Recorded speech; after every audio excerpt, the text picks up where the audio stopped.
Viewers, എല്ലാവർക്കും ദിജോസ് വേൾഡിന്റെ പുതിയൊരു വീഡിയോയിലേക്ക് സ്വാഗതം. ഇന്നത്തെ വീഡിയോയിൽ സംസാരിക്കുന്നത് ഇംപ്ലാന്റേഷൻ നടന്നതിന് ശേഷം നമ്മൾ മലർന്നു കിടക്കുന്ന സമയത്തും കമിഴ്ന്ന് ഒരുപാട് നേരം കിടക്കുന്ന സമയത്തും കുമ്പിട്ട് എന്തെങ്കിലും വസ്തുക്കൾ എടുക്കുന്ന സമയത്തും നമുക്ക് വയറിലുണ്ടാകുന്ന 3 ടൈപ്പ് ഡിസ്കംഫേർട്ടിനെ പറ്റിയാണ് കേട്ടോ. അപ്പോൾ അതെങ്ങനെയൊക്കെയാണെന്ന് നമുക്ക് നോക്കാം. തുടക്കത്തിൽ തന്നെ പറയട്ടെ, ഇങ്ങനെയുള്ള പ്രഗ്നൻസി ലക്ഷണങ്ങളെ പറ്റിയിട്ട് വീഡിയോസ് ചെയ്യുന്നുണ്ടെങ്കിലും യാതൊരു തരത്തിലുള്ള പ്രഗ്നൻസി ലക്ഷണങ്ങളും ഇല്ലാതെ പ്രഗ്നന്റ് ആകുന്ന ഒരുപാട് പേരുണ്ട്. യാതൊരു തരത്തിലുള്ള ലക്ഷണങ്ങളൊന്നും ഉദ്ദേശിച്ചത് നമ്മൾ പറയുന്ന നമ്മളിൽ ഉണ്ടാകുന്നു എന്ന് വിചാരിക്കുന്ന സോകോൾഡ് പ്രഗ്നൻസി ലക്ഷണങ്ങളായിട്ടുള്ള തലകറക്കം, ഛർദില് അങ്ങനെയുള്ള കാര്യങ്ങളൊന്നും ഇല്ലാതെ പ്രഗ്നന്റ് ആകുന്ന ഒരുപാട് പേരുണ്ട്. നമ്മുടെ ലൈഫ് സ്റ്റൈലിൽ വരുന്ന ചേഞ്ചസ് കൊണ്ടും നമ്മുടെ ഭക്ഷണം കഴിക്കുന്നതിൽ വരുന്ന വ്യത്യാസങ്ങളും ഒക്കെ കൊണ്ടാണ് ഇങ്ങനെ ലക്ഷണങ്ങളിലെല്ലാം മാറ്റങ്ങൾ വരുന്നത് കേട്ടോ. അപ്പൊ ഞാൻ ഈ പറയുന്ന പ്രഗ്നൻസി ലക്ഷണം ഇല്ലെങ്കിലും നിങ്ങൾക്ക് പ്രഗ്നൻസിയുടേതായിട്ടുള്ള ലക്ഷണങ്ങളൊന്നും കാണുന്നില്ലെങ്കിലും ഡേറ്റ് മിസ്സാകുന്നുണ്ടോ എന്ന് മാത്രം ശ്രദ്ധിക്കുക കേട്ടോ. ഇവൻ നിങ്ങൾക്ക് പീരിയഡ് ഡേറ്റ് മിസ്സാകുന്നുണ്ടെങ്കിലും എക്സ്പെക്റ്റഡ് ആയിട്ടുള്ള പീരിയഡ് ഡേറ്റിൽ എത്രത്തോളമാണ് ബ്ലീഡിംഗ് വരുന്നത് എന്ന് കൂടി നിങ്ങൾ ശ്രദ്ധിക്കുക. പീരിയഡ് ഡേറ്റിൽ നിങ്ങൾക്കുണ്ടാവുന്ന ബ്ലീഡിങ്ങിന്റെ അളവ് കുറവാണെങ്കിൽ നമുക്ക് പ്രതീക്ഷിക്കാനായിട്ടൊരു ചെറിയൊരു ചാൻസ് ഉണ്ടെന്ന് നമുക്ക് അവിടെ ഊഹിക്കാനായിട്ട് സാധിക്കും കേട്ടോ. അപ്പോ ഇവിടെ പ്രഗ്നന്റ് ആകുന്ന സ്ത്രീകൾക്ക് ഉണ്ടാകുന്ന മാറ്റം എന്ന് പറയുന്നത് നമ്മൾ കിടക്കുന്ന സമയത്ത് നമ്മുടെ വയറ് ഭയങ്കര ഹെവി ആയിട്ട് ഫീൽ ചെയ്യുക, നിവർന്ന് കിടക്കുന്ന സമയത്ത് ഒരു പുഷിംഗ് എഫക്റ്റ് നമുക്ക് വയറിൽ അനുഭവപ്പെടുക. ഇത് ഇംപ്ലാന്റേഷൻ കഴിഞ്ഞതിന് ശേഷം പല സ്ത്രീകൾക്കും പ്രഗ്നൻസിയുടെ തുടക്കത്തിൽ തന്നെ ഉണ്ടാകുന്ന ലക്ഷണമാണ്. നമ്മൾ കമഴ്ന്ന് കിടക്കുന്ന സമയത്ത് ഫീൽ ചെയ്യുന്നത് പോലെ തന്നെ നിവർന്ന് കിടക്കുന്ന സമയത്തും ഈ ഒരു വ്യത്യാസം നമുക്ക് ഫീൽ ചെയ്യുന്നു. ഇൻ കേസ് നമ്മൾ ചരിഞ്ഞു കിടക്കുന്ന സമയത്തൊക്കെ നമുക്കിത് ഉണ്ടാവുന്നതൊക്കെ വളരെയധികം കുറവായിരിക്കും കേട്ടോ. നമ്മൾ നേരെ കിടക്കുന്ന സമയത്ത് നമ്മുടെ ഗ്രാവിറ്റി ഫോഴ്സ് താഴോട്ടേക്കാണ് പോകുന്നത്. അത് മാത്രമല്ല നമ്മുടെ യൂട്രസിലെ വ്യത്യാസങ്ങൾ സംഭവിച്ചുകൊണ്ടിരിക്കുന്നുണ്ട്. ഇതിന്റെ ഭാഗമായിട്ട് ഈ പറയുന്ന വ്യത്യാസങ്ങളൊക്കെ നമുക്ക് ആ ഒരു പ്രഗ്നൻസി സമയത്ത് ഫീൽ ചെയ്യും. ഇംപ്ലാന്റേഷൻ നടക്കുന്ന സമയത്ത്, അതായത് ഒരു ഓവുലേഷൻ കഴിഞ്ഞിട്ട് 6 to 12 ഡേയ്സിന് ശേഷമായിരിക്കും നമുക്ക് ഇങ്ങനെയുള്ള ലക്ഷണങ്ങളൊക്കെ കണ്ടുവരുന്നത് കേട്ടോ. ഇനി ഈ ലക്ഷണങ്ങളൊക്കെ ഉണ്ടാവാനായിട്ടുള്ള പ്രധാനപ്പെട്ട കാരണങ്ങൾ എന്തൊക്കെയാണെന്ന് നമുക്ക് നോക്കാം. പ്രഗ്നൻസി ആകുന്ന സമയത്ത് നമ്മളുടെ ശരീരത്തിൽ പ്രൊജസ്ട്രോൺ ഹോർമോൺ ഇൻക്രീസ് ആകുന്നുണ്ട്. ഈ പ്രൊജസ്ട്രോൺ ഹോർമോൺ കൂടുന്നതിന്റെ ഭാഗമായിട്ട് നമ്മുടെ ഡൈജഷൻ ഒന്ന് സ്ലോ ആകും. ഡൈജഷൻ സ്ലോ ആകുമ്പോഴേക്കും അതിന്റെ ഫലമായിട്ട് നമുക്ക് വയറിൽ ഇങ്ങനെ നമ്മൾ കഴിക്കുന്ന ഭക്ഷണം ദഹിക്കാതെ വന്നു കഴിഞ്ഞാൽ ആ ഒരു കല്ലപ്പ് നമുക്ക് വയറിൽ ഓൾമോസ്റ്റ് എല്ലാ സമയത്തും ഫീൽ ചെയ്യും. കാരണം ദഹിക്കാതെ ഇങ്ങനെ കിടക്കുമ്പോഴേക്കും അതിന്റെ അസ്വസ്ഥത നമുക്ക് വയറിൽ കാണാനായിട്ട് സാധിക്കുമല്ലോ. ഇത് തന്നെ നമുക്ക് ആ ഒരു കിടക്കുന്ന സമയത്തും ഫീൽ ചെയ്യാനായിട്ടുള്ള സാധ്യതകൾ കൂടുതലാണ്. രണ്ടാമതായിട്ട് ഇങ്ങനെ ഉണ്ടാവാനായിട്ടുള്ള റീസൺ എന്ന് പറയുന്നത് നമ്മുടെ ആ ഒരു പ്രഗ്നൻസി ആകുമ്പോഴേക്കും യൂട്രസ് അതിന്റെ ആ ഒരു സ്പേസ് വലുതാക്കാനായിട്ട് ശ്രദ്ധിക്കും. കാരണം ആ ഒരു കംഫർട്ടബിൾ ആയിട്ടുള്ള പൊസിഷനിൽ നിൽക്കുന്ന നമ്മുടെ യൂട്രസ് കുറച്ചൊന്ന് സൈസ് എൻലാർജ് ആവാനായിട്ട് തുടങ്ങും. അപ്പൊ അതിന്റെ ആ ഒരു പൊസിഷനിൽ നിന്ന് അതിന് മാറ്റം വരും, അതിന് കുറച്ചധികം സ്പേസ് എടുക്കേണ്ടതായിട്ട് വരും. ഇങ്ങനെ ഒരു പുഷിംഗ് എഫക്ട് ആ ഒരു യൂട്രസ് നമ്മളുടെ ശരീരത്തിലോട്ട് കൊടുക്കുമ്പോഴേക്കും ആ പുഷിംഗ് എഫക്ട് നമുക്ക് ആ കിടക്കുന്ന സമയത്തും അതുപോലെ തന്നെ നമ്മൾ മറ്റുള്ള ജോലികളൊക്കെ ചെയ്ത് നടക്കുന്ന സമയത്തും ആ വ്യത്യാസം നമുക്ക് കാണാം. യൂട്രസിന്റെ ചുറ്റുമുള്ള മസിൽസും ഇതുപോലെ തന്നെ ഒന്ന് സൈസ് വലുതാക്കാനായിട്ട് ശ്രമിക്കുന്നുണ്ട്. അപ്പൊ ആ ഒരു പുഷിംഗ് എഫക്ട് ഓൾമോസ്റ്റ് നമ്മളുടെ ആ ഒരു ലോവർ അബ്ഡമൻ ഭാഗത്തൊക്കെ നല്ലതുപോലെ തന്നെ ഫീൽ ചെയ്യും. കാരണം ഒരു കുഞ്ഞൊരു സർക്കിളായിട്ട് നിൽക്കുകയാണെങ്കിൽ അത് പിന്നെ പിന്നെ വലുതാവാനായിട്ട് തുടങ്ങുമ്പോഴേക്കും ആ വലുതാവുന്നതിനനുസരിച്ച് പ്രഷർ ഫ്രണ്ടിലോട്ടല്ലേ പോകുന്നത്. സെയിം അതേ മെക്കാനിസം തന്നെയാണ് ഇവിടെ വർക്ക് ചെയ്യുന്നത്. നമ്മളിപ്പോ കൈ ചുരുട്ടി പിടിച്ചേക്കാന്ന് വിചാരിക്കാം. കൈ ഇങ്ങനെ തുറക്കാനായിട്ട് നമ്മൾ ശ്രമിക്കും തോറും നമ്മൾ എഫക്ട് ആ ഒരു പുഷിങ് കൊടുക്കുന്നത് പുറത്തേക്കുള്ള പോർഷനിലോട്ടല്ലേ. ഇതേ ആ ഒരു എഫക്ട് തന്നെ വരുമ്പോഴേക്കും നമുക്ക് ആ ഒരു യൂട്രസിന്റെ പുഷിങ് എഫക്ട് കൊണ്ടും നമുക്ക് ആ ഒരു വയറിലെ കല്ലപ്പ് പോലെ ഫീൽ ചെയ്യാം കേട്ടോ. അടുത്ത റീസൺ എന്ന് പറയുന്നത് നമുക്ക് പ്രഗ്നന്റ് ആകുന്ന സമയത്ത് നമ്മളുടെ ആ ഒരു ഡൈജഷൻ സ്ലോ ആകുന്നതോടൊപ്പം തന്നെ നമുക്ക് വയറിൽ ഗ്യാസ് ഫോം ചെയ്യാനായിട്ടുള്ള സിറ്റുവേഷൻസ് വളരെ കൂടുതലാണ്. ഗ്യാസ് ഇങ്ങനെ ഫോം ചെയ്യുമ്പോഴേക്കും നമുക്ക് ഓൾമോസ്റ്റ് നമ്മളുടെ വയറ് ഭയങ്കര ഒന്ന് ഹെവി ആയിട്ട് ഫീൽ ചെയ്യും. അല്ല ദഹിക്കാതെ കിടക്കുന്നത് പോലെ നമ്മൾ ഞെക്കുന്ന സമയത്തൊക്കെ വയറ് ഉള്ളിലോട്ടൊന്നും പോകാതെ നമുക്ക് ഭയങ്കരമായിട്ടൊരു കല്ലപ്പ് അവിടെ ഫീൽ ചെയ്യും. ഇത് തന്നെ ആ ഒരു ഭാഗത്ത് നമുക്ക് ഉണ്ടാവാം കേട്ടോ. ഇത്തരം റീസൺസ് ആണ് ഏറ്റവും കൂടുതൽ നമുക്ക് ആ ഒരു സെൻസേഷൻ ഉണ്ടാവാനായിട്ടുള്ള പ്രധാനപ്പെട്ട കാരണം. ഇങ്ങനെയുള്ള ബുദ്ധിമുട്ടുകളൊക്കെ വന്നു കഴിഞ്ഞു കഴിഞ്ഞാൽ നിങ്ങൾ അതിനുശേഷമുള്ള സമയങ്ങളിലും കുറച്ചധികം കാര്യങ്ങൾ ശ്രദ്ധിക്കണം. അതായത് നമ്മളുടെ ഇപ്പോൾ ഒരു സ്ട്രെച്ചിങ് എഫക്ട് അവിടെ നടക്കുന്നതിന്റെ ഭാഗമായിട്ട് നമുക്ക് വയറിലെ മറ്റുള്ള അസ്വസ്ഥതകളൊക്കെ ഉണ്ടാവാനായിട്ടുള്ള സാധ്യതകൾ കൂടുതലായതുകൊണ്ട് നമ്മൾ കുറേയും കൂടി ഫെർട്ടിലിറ്റി എക്സസൈസുകൾ ചെയ്യാനായിട്ട് ശ്രദ്ധിക്കുക.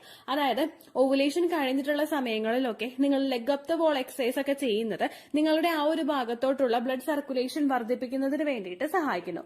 ആ ഒരു എംബ്രിയോയെ ഒന്ന് നറിഷ് ചെയ്ത് കൊടുക്കണമെങ്കിൽ ബ്ലഡ് സർക്കുലേഷൻ കൃത്യമായിട്ട് ആ ശരീരഭാഗങ്ങളിലോട്ട് എത്തണം. നാച്ചുറലി ആ ഒരു പ്രോസസ്സ് നടക്കുന്നുണ്ട്.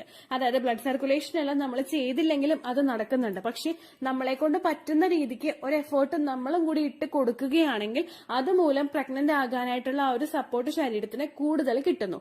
ഈ സമയത്ത് നമ്മുടെ ഇംപ്ലാന്റേഷൻ നടക്കുന്ന സമയത്തൊക്കെ ലെഗ് അപ്പ് ദ വോൾ എക്സസൈസും അതുപോലെ തന്നെ നമ്മൾ ബട്ടർഫ്ലൈ എക്സസൈസ്, നമ്മൾ കിടക്കുന്ന രീതിക്ക് ബട്ടർഫ്ലൈ എക്സസൈസ് ചെയ്യുന്ന വീഡിയോ ഉണ്ട്. സുപ്ത ബദകോണാസന എന്ന് പറയുന്നൊരു yoga exercise, reclined bound angle pose എന്നാണ് അതിന്റെ പേര്. നിങ്ങൾ യൂട്യൂബിൽ ദീച്ചോസ് വേൾഡ് റിക്ലൈൻഡ് ബൗണ്ട് ആംഗിൾ പോസ് എന്ന് ടൈപ്പ് ചെയ്ത് കഴിഞ്ഞാൽ നിങ്ങൾക്ക് ആ വീഡിയോ ലഭിക്കുന്നതായിരിക്കും. ആ എക്സസൈസും ഒക്കെ നിങ്ങൾ ചെയ്യാൻ ശ്രമിച്ചു കഴിഞ്ഞാൽ ഇത് ഒരു ബ്ലഡ് സർക്കുലേഷൻ വർദ്ധിക്കുന്നതിന് വേണ്ടിയിട്ട് സഹായിക്കുന്നു. അങ്ങനെ വന്നു കഴിഞ്ഞാൽ അത് മസിൽസ് ഒക്കെ ഒന്ന് സ്ട്രെച്ച് ചെയ്യാനായിട്ടും ഒക്കെ സഹായിക്കുന്നു. ഇപ്പൊ നിങ്ങൾ റിക്ലൈൻഡ് ബൗണ്ട് ആംഗിൾ പോസ് എന്ന് പറയുന്ന എക്സസൈസ് ഞാനിവിടെ ഫോട്ടോ കൊടുത്തേക്കാം കേട്ടോ. അത് നിങ്ങൾ ചെയ്യുകയാണെങ്കിൽ നിങ്ങളുടെ മസിൽസ് ഒക്കെ ഒന്ന് വലിയാൻ വേണ്ടിയിട്ടും കംഫർട്ടബിൾ ആയിട്ട് അത് വലിയാൻ വേണ്ടിയിട്ടും, അതായത് നമുക്ക് ഓവർ ആയിട്ടുള്ള സ്ട്രെസ്സോ പെയിനോ തരാതെ കംഫർട്ടബിൾ ആയിട്ട് അതൊക്കെ ഒന്ന് വലിയാൻ വേണ്ടിയിട്ടുള്ള ഒരു സിറ്റുവേഷൻ ഒരുക്കി കൊടുക്കാൻ നമ്മളുടെ ശരീരത്തിന് സാധിക്കുന്നുണ്ട് കേട്ടോ. അടുത്ത പ്രഗ്നൻസി ലക്ഷണം നമുക്ക് ഫീൽ ചെയ്യാൻ സാധിക്കുന്നത് കമിഴ്ന്ന് കിടക്കുന്ന സ്ത്രീകളിലാണ്. കമിഴ്ന്ന് കിടക്കുന്ന സ്ത്രീകളിൽ നമ്മൾ എപ്പോഴും നമ്മുടെ സ്റ്റൊമക്കിലായിരിക്കും നമ്മൾ കമന്ന് കിടക്കുന്നത്. നമ്മൾ ആ ഒരു പ്രഷർ വരുന്നത് നമ്മുടെ സ്റ്റൊമക്കിലും അതുപോലെ നമ്മുടെ നെഞ്ചിലുമായിരിക്കും ഒരു പ്രഷർ കൂടുതലായിട്ടും അനുഭവപ്പെടുന്നത്. നോർമലായിട്ട് നമ്മളിപ്പോൾ ഒരു കമിഴ്ന്ന് കിടക്കാനായിട്ട് ഇഷ്ടമുള്ള ഒരു സ്ത്രീക്ക് കമിഴ്ന്ന് കിടന്നാലേ ഉറങ്ങുകയുള്ളൂ അങ്ങനെയുള്ളതൊക്കെ തിങ്കിങ് ഉള്ള സ്ത്രീകളുണ്ടാകും. അങ്ങനെയുള്ള സ്ത്രീകൾക്ക് നോർമലി അവരിപ്പോൾ ജനിച്ചിട്ട് ഇത്രയും നാൾ വരെ കമിഴ്ന്ന് കിടക്കുമ്പോൾ ഒരു ബുദ്ധിമുട്ടും ഉണ്ടാവില്ല. എന്നാൽ നേരെ മറിച്ച് പ്രഗ്നന്റ് ആകുമ്പോഴേക്കും നമ്മളുടെ ആ ഒരു ഏർലി പ്രഗ്നൻസിയുടെ സ്റ്റാർട്ടിംഗ് സ്റ്റേജിൽ നമ്മൾ കമിഴ്ന്ന് കിടക്കുമ്പോഴേക്കും നിങ്ങൾ പ്രഗ്നന്റ് ആകുന്നുണ്ടെങ്കിൽ, പ്രഗ്നൻസി സക്സസ്ഫുൾ ആണെങ്കിൽ നമുക്ക് കമിഴ്ന്ന് കിടക്കുമ്പോൾ ഒരു ഇറിറ്റേഷൻ ഉണ്ടാവുന്നു. ആ ഒരു ഇറിറ്റേഷൻ എന്ന് പറയുന്നത് നമുക്ക് ബ്രീത്തിങ് ഡിഫിക്കൽട്ടി ഉണ്ടാകുന്നു. നമ്മൾ നോർമലി ബ്രീത്ത് ചെയ്തുകൊണ്ട് തന്നെയാണ് നമ്മൾ കമിഴ്ന്ന് കിടക്കുന്നത്. എന്നാൽ ആ സമയത്ത് നമുക്ക് പ്രശ്നമില്ല. പക്ഷേ ഇംപ്ലാന്റേഷൻ കഴിഞ്ഞതിന് ശേഷം കമിഴ്ന്ന് കിടക്കുമ്പോഴേക്കും നമുക്ക് ഒരുപാട് ബുദ്ധിമുട്ടുകൾ ഉണ്ടാകും. കാരണം ഇംപ്ലാന്റേഷൻ കഴിഞ്ഞിട്ടുള്ള ആ ഒരു സമയത്ത് എന്ന് പറയുന്നത് നമ്മുടെ ആ ഒരു ബ്രീത്തിങ് പ്രോസസ്സ് കുറെ കൂടി ഫാസ്റ്റ് ആയിട്ടാണ് നടക്കുന്നത്. കുറെ കൂടി എഫക്റ്റീവ് ആയിട്ട് വേണം ആ ബ്രീത്തിങ് പ്രോസസ്സ് നടക്കാൻ വേണ്ടിയിട്ട്. കാരണം കുഞ്ഞിനും അമ്മയ്ക്കും ഒരുപോലെ തന്നെ ആ ഒരു ഓക്സിജൻ ആവശ്യമാണ്. അതുകൊണ്ട് തന്നെ ആ ഒരു ബ്രീത്തിങ് പ്രോസസ്സ് നമ്മുടെ നോർമലി നടക്കുന്നതിനേക്കാളും വളരെയധികം എഫക്റ്റീവ് ആയിട്ട് ആ ഒരു സമയത്ത് നടക്കണം. ഈ ഒരു ബ്രീത്തിങ് പ്രോസസ്സിൽ വ്യത്യാസം വന്നു കഴിഞ്ഞാൽ ആ ഒരു ബ്രീത്തിങ് ആ കുഞ്ഞിന് കിട്ടുന്ന ശ്വാസത്തില് വ്യത്യാസം വന്നു കഴിഞ്ഞാൽ, ഓക്സിജൻ അളവിൽ വ്യത്യാസം വന്നു കഴിഞ്ഞാൽ അത് കുഞ്ഞിന്റെ ഗ്രോത്തിനും ഡെവലപ്മെന്റിനെ ഒരുപാട് ബാധിക്കും. നമ്മൾ കമിഴ്ന്ന് കിടക്കുന്ന ആ ഒരു സിറ്റുവേഷനിൽ നമ്മൾ ബ്രീത്ത് ചെയ്യുമ്പോഴേക്കും നമ്മുടെ നെഞ്ചടഞ്ഞാണ് നമ്മൾ കിടക്കുന്നത്. നെഞ്ചടഞ്ഞെന്ന് പറയുന്നത് നോർമലായിട്ട് അങ്ങോട്ട് ഫുള്ളായിട്ട് അങ്ങോട്ട് അടഞ്ഞല്ല നമ്മൾ കിടക്കുന്നത്. പക്ഷെ നമ്മുടെ ആ നെഞ്ചിന്റെ ഭാഗത്ത് അതുപോലെ തന്നെ വയറിന്റെ ഭാഗത്ത് ഒരു പ്രഷർ നമ്മളൊന്ന് കൊടുത്തിട്ടാണ് നമ്മൾ കമിഴ്ന്ന് കിടക്കുന്നത്. ഈ ഒരു പ്രഷർ നമ്മൾ കൊടുക്കുന്ന സമയത്ത് നമ്മുടെ ആ ഒരു ഏർലി സ്റ്റേജിൽ, അതായത് ഇംപ്ലാന്റേഷൻ നടന്നിട്ടുള്ള ആ ഒരു സ്റ്റേജിലൊക്കെ തന്നെ കുഞ്ഞിന്റെ ആ ഒരു ഗ്രോത്തിനും ഡെവലപ്മെന്റും ഒക്കെ ഏറ്റവും കൂടുതൽ ക്രൂഷ്യൽ ആയിട്ടുള്ള ഒരു ടൈം പീരീഡ് ആണത്. ആ ഒരു സമയത്ത് കൃത്യമായിട്ടുള്ള ആ ഒരു ഓക്സിജൻ സപ്ലൈ നമ്മുടെ കുഞ്ഞിന് കിട്ടിയിട്ടില്ല എങ്കിൽ അത് കുഞ്ഞിന്റെ ഗ്രോത്തിനും ഡെവലപ്മെന്റിനെ ഒരുപാട് ബാധിക്കും. അപ്പോൾ നിങ്ങളിൽ ആ ഒരു സെൻസേഷൻ ഫീൽ ചെയ്യുന്നുണ്ടെങ്കിൽ, ഓവുലേഷൻ കഴിഞ്ഞതിന് ശേഷം നിങ്ങൾ കമിഴ്ന്ന് കിടക്കുന്ന ആ ഒരു സമയത്ത് നിങ്ങൾക്ക് വേദനയും ബുദ്ധിമുട്ടും ഒക്കെ ഉണ്ടാകുന്നുണ്ടെങ്കിൽ, അല്ലെങ്കിൽ നിങ്ങൾക്ക് ബ്രീത്ത് ചെയ്യാനായിട്ട് പ്രശ്നം ഉണ്ടാകുന്നു, നിങ്ങൾക്ക് വയറിന്റെ ആ ഭാഗത്തൊരു ചെറിയൊരു സെൻസേഷൻ നമുക്ക് ഫീൽ ചെയ്യുന്ന, ഒരു കല്ലപ്പ് നമുക്ക് ഫീൽ ചെയ്യുന്നുണ്ടെങ്കിൽ അത് പ്രഗ്നൻസി ആയതിന്റെ ലക്ഷണം കൂടിയായിരിക്കും. അങ്ങനെയുള്ള ബുദ്ധിമുട്ടുകൾ നിങ്ങൾക്ക് വരുന്നുണ്ടെങ്കിൽ നിങ്ങൾ കമിഴ്ന്ന് കിടക്കുന്നത് ഫുള്ളായിട്ട് അങ്ങോട്ട് ഒഴിവാക്കണം. കാരണം കൂടുതലായിട്ട് നമ്മൾ അങ്ങനെ കമിഴ്ന്ന് കിടന്നു കഴിഞ്ഞാൽ നമുക്ക് ശ്വാസം എടുക്കാനായിട്ട് ഒരു ബുദ്ധിമുട്ട് അനുഭവപ്പെട്ടു തുടങ്ങും. ഈ ഒരു ശ്വാസം എടുക്കാനായിട്ട് ബുദ്ധിമുട്ട് ആയി കഴിഞ്ഞ് കഴിഞ്ഞാൽ അത് ഒരുപാട് നാളുകളായിട്ട് ഫെർട്ടിലിറ്റി ട്രീറ്റ്മെന്റ് എടുക്കുന്നവരിലൊക്കെ ആ ഒരു ശ്വാസോച്ഛ്വാസം നമുക്ക് ജസ്റ്റ് ഒരു ഡിഫിക്കൽട്ടീസ് നമുക്ക് ഫീൽ ചെയ്ത് കഴിഞ്ഞ് കഴിഞ്ഞാൽ അത് കുഞ്ഞിന്റെ ഗ്രോത്തിനെ ഡെവലപ്മെന്റിനൊക്കെ ഒരുപാട് ബാധിക്കും. അപ്പോൾ ആ ഒരു ലക്ഷണം നിങ്ങൾക്ക് കാണുന്നുണ്ടെങ്കിൽ നിങ്ങൾ നിങ്ങളുടെ ബോഡിയെ കെയർ ചെയ്യുക കേട്ടോ. ഏകദേശം ഒരു ഇംപ്ലാന്റേഷൻ കഴിഞ്ഞിട്ട് ഒരു 6 to 12 ഡേയ്സിന് ശേഷം, ഇംപ്ലാന്റേഷൻ നടന്നു കഴിഞ്ഞിട്ട് ഒരാഴ്ചയൊക്കെ കഴിയുമ്പോഴായിരിക്കും നമുക്ക് ഈ ഒരു ഫീലിംഗ് അനുഭവപ്പെടുന്നത്. അടുത്ത ബുദ്ധിമുട്ട് നമുക്ക് ഉണ്ടാകുന്നത് നമ്മൾ കുമ്പിട്ട് നിന്ന് എന്തെങ്കിലും എടുക്കുന്ന സമയത്താണ് കേട്ടോ. ഇംപ്ലാന്റേഷൻ നടന്നതിന് ശേഷമുള്ള ഒരു സമയങ്ങളിൽ ഒരു കുമ്പിടാൻ നമുക്ക് പല സ്ത്രീകൾക്കും ഡിഫിക്കൽട്ടീസ് ഉണ്ടാകും. കുമ്പിടാനായിട്ടൊരു ബുദ്ധിമുട്ട് നമുക്ക് ഉണ്ടാകുക എന്ന് പറയുന്നത്, നമ്മൾ കുമ്പിടുന്ന സമയത്ത് നിങ്ങളൊന്ന് ചിന്തിക്കാം. നമ്മൾ ജസ്റ്റ് ഒരു താഴെ ഒരു സാധനം വീണ് കിടക്കുന്നത് നമ്മൾ കുമ്പിട്ടെടുക്കുമ്പോഴേക്കും ഏറ്റവും കൂടുതൽ പ്രഷർ വരുന്നത് നമ്മുടെ അടിവയറിന്റെ ഭാഗത്തായിരിക്കും. നമ്മുടെ ആ ഒരു പെൽവിക്കിന്റെ ഭാഗം സ്റ്റാർട്ടിങ്ങിലും നമ്മുടെ പൊക്കിൾ കഴിഞ്ഞിട്ടൊരു ഭാഗത്തുമായിരിക്കും ഈ ഒരു പ്രഷർ വരുന്നത്. നമ്മൾ ആ ഒരു കുമ്പിടുന്ന ആ ഒരു അവസ്ഥയിൽ ഏറ്റവും കൂടുതൽ ആ ഒരു പ്രഷർ നമ്മുടെ ശരീരം ഏറ്റവും കൂടുതൽ കൊടുക്കുന്നത് നമ്മുടെ അടിവയറിന്റെ ഒരു ഭാഗത്തായിരിക്കും. ഈ ഒരു അടിവയറിന്റെ ഭാഗത്ത് നമുക്ക് ഇംപ്ലാന്റേഷൻ നടന്നു കഴിയുമ്പോഴേക്കും അതിനനുസരിച്ചിട്ടുള്ള മാറ്റങ്ങൾ ഉണ്ടാവും. കാരണം എന്താണെന്ന് വെച്ചാൽ നമ്മുടെ യൂട്രസ് സ്ഥിതി ചെയ്യുന്നത് ആ ഒരു പൊക്കിളിന് താഴെയുള്ള ഒരു ഭാഗത്താണ്. പൊക്കിളിന് താഴെയുള്ള ഒരു ഭാഗത്ത് നമ്മുടെ യൂട്രസ് സ്ഥിതി ചെയ്യുന്ന ഒരു സമയത്ത് നമ്മളിൽ ഇംപ്ലാന്റേഷൻ നടന്നു കഴിഞ്ഞിട്ട് നമ്മുടെ ഫെർട്ടിലൈസ്ഡ് ആയിട്ടുള്ള എഗ്ഗ് യൂട്രസിന്റെ ലൈനിങ്ങിൽ വന്ന് അറ്റാച്ച് ആകുമ്പോഴേക്കും ആ ദിവസം മുതൽ ആ എംബ്രിയോ വളരാനായിട്ട് തുടങ്ങും. ആ എംബ്രിയോയുടെ വളർച്ച അവിടെ ഉണ്ടാകുമ്പോഴേക്കും നമ്മളുടെ ശരീരത്തിൽ ആ ഒരു ജീവൻ അവിടെ തുടിച്ചു തുടങ്ങുന്ന ആ ഒരു സമയത്ത് നമുക്ക് ആ ഒരു വളർച്ച ആ ഒരു ഭാഗത്ത് നമുക്ക് ഫീൽ ചെയ്യാനായിട്ട് സാധിക്കും. ഈ ഒരു വളർച്ച അവിടെ ഉണ്ടാകുന്നത് മൂലം നമ്മൾ കുമ്പിടുന്ന സമയത്ത് നമുക്ക് അവിടെ വല്ലാത്തൊരു കനം തോന്നും, ഒരു ബുദ്ധിമുട്ട് നമുക്ക് അവിടെ ഫീൽ ചെയ്യാനായിട്ട് തുടങ്ങും.